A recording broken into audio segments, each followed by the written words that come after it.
Friends, welcome to my channel.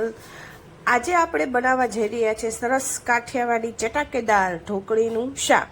એની માટે મેં 2 વાટકી જેટલો ચણાનો લોટ ચાળીને લઈ લીધેલો છે. 5 કળી ઢોકળીના શાકમાં લસણ નાખવા માટે લઈ લીધું છે. પછી આપણે એમાં થોડોક અજમો નાખશું અને બીજા ઢોકળી બનાવવા માટે અડધું પાવડું આપણે તેલ નાખશું. હવે એમાં થોડીક હિંગ નાખશું.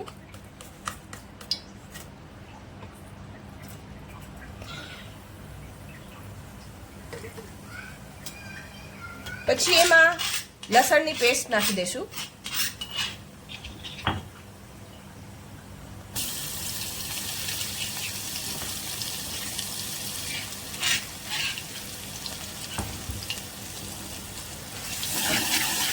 એને થોડી વાર ચડવા દેશું. 1.5 વાટકી પાણી નાખી દેશું.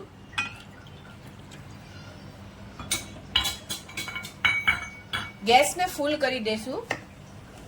નાની ચમચી અજમો મસળીને એમાં નાખી દેશું. અજમાનો ટેસ્ટ ખૂબ જ સરસ આવે છે. હવે ઉકળે છે ત્યારે આપણે એમાં થોડું ઢોકળીના સ્વાદ મુજબ મીઠું નાખી દેશું. પાણીને એકદમ ઉકાળો આવી જાય એટલું ઉકાળવાનું છે ફ્રેન્ડ્સ. જો પાણીને નહીં ઉકાળીએ તો આપણો લોટ જે છે એમાં ઉકાળો આવી ગયો છે. ઢોકળીના કલર પૂરતું કાશ્મીરી મરચું નાખી દેશું. ધીમે ધીમે આપણે ચણાનો લોટ નાખી દેશું. પકાઈ જાય એટલે ફરીથી આપણે એને ખૂબ ચલાવી લેશું. તમે જોઈ શકો છો લોટમાં જરાય ગાંગડી પડી નથી અને લોટ એકદમ સરસ જે છે એ આમાં મિક્સ થઈ ગયો છે.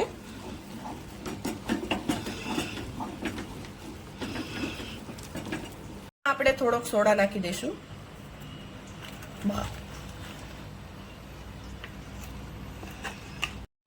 હવે આપણે ઢોકળીને ઉતારી લીધી છે અને એક થાળીમાં એને આપણે પાથરી અને 5 મિનિટ આપણે બાફવા મૂકી દઈશું.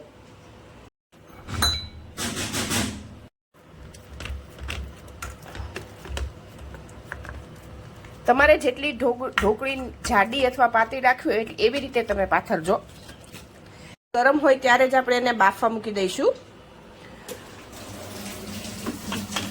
આ એક સરળ રીત છે ફ્રેન્ડ્સ. આ રીતે ઢોકળી જે છે એ ખૂબ ઓછા સમયમાં ખૂબ સરસ રીતે ચડી જાય છે અને જરાય કાચી લાગતી નથી. હવે આ ઢોકળીને આપણે 5 થી 7 મિનિટ સુધી બાફવા દેશું. આ ઢોકળી એકદમ સરસ બફાઈ ગઈ છે. હવે આપણે એને ઠંડી થવા દેશું. આપણે ઢોકળીનો વઘાર કરી લઈએ. એની માટે આવી જાય એટલે પછી આપણે એમાં રાઈ નાખી દઈશું.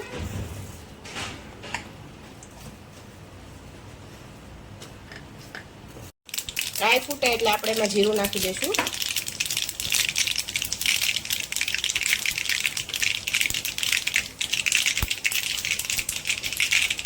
પછી થોડી હિંગ નાખી દઈશું.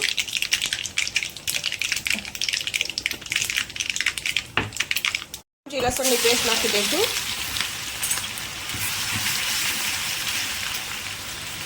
પછી એમાં બધા મસાલા કરી દઈશું. હળદર, ધાણા જીરું,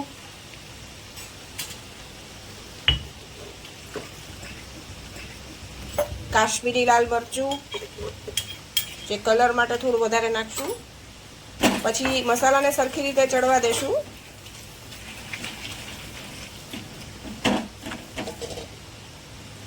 આ ખરલમાં લસણ વાળું પાણી છે એ હવે મસાલા ન બળે એની માટે નાખી દઈશું. એને હલાવી નાખશું.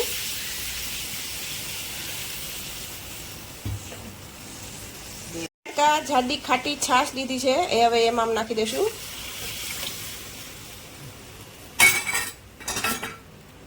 હવે એને સરસ રીતે ચલાવી અને ઉકળવા દેશું.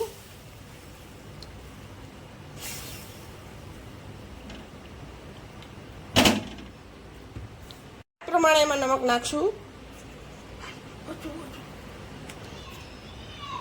હવે આ છાશ અને મસાલાને આપણે એકદમ ઉકળવા દેશું.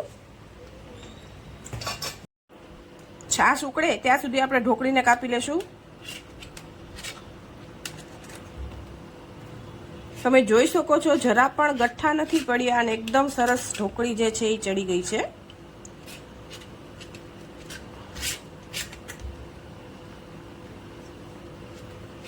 આ ઢોકળી કપાઈ ગઈ છે. હવે આપણે એને છાશમાં નાખી દઈશું. છાશ ઉકળી ગઈ છે. હવે એમાં આપણે ઢોકળી નાખી દઈશું.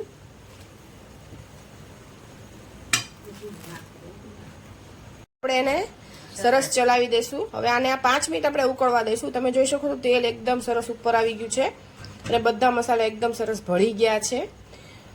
ફ્રેન્ડ્સ, આ શાક ખૂબ જ ટેસ્ટી ઇઝી બને છે. જેટલા મારા સબસ્ક્રાઈબર છે એને હું વિનંતી કરું છું કે તમે મને સપોર્ટ આપો, લાઈક કરો, કોમેન્ટ કરો, મારી રેસીપીને શેર કરો અને જેટલા મારા નવા વ્યુઅર્સ છે એને પણ હું રિક્વેસ્ટ કરું છું કે મારી રેસીપી જુઓ, તમને ગમે તો તમે સબસ્ક્રાઈબ કરો, લાઈક કરો, કોમેન્ટ કરો, શેર કરો. હવે છેલ્લે આઈસિંગ ઓન ધ કેક, કોથમીર વિના અમારી બધી જ જે છે એ રેસીપી અધૂરી છે. ગાર્નિશિંગ બહુ સરસ લાગે છે એટલે તો તૈયાર છે ફ્રેન્ડ્સ આપણું એકદમ ચટાકેદાર કાઠિયાવાડી ઢોકળીનું શાક, જે મારા ઘરમાં મારો હાથ બનાવેલું જે શાક છે એ બધાને ખૂબ જ વાલું છે. આજે એ લોકોની ડિમાન્ડથી મેં બનાવેલું છે અને ખૂબ જ ટેસ્ટી લાગે છે. ગાઈસ, જરૂરથી બનાવજો. તૈયાર છે આપણું ઢોકળીનું શાક અને એની સાથે ગરમા ગરમ ભાખરી. ચાલો બધા જમવા. તમે પણ જરૂરથી ટ્રાય કરજો ઢોકળીનું ખૂબ સરસ મજાનું શાક.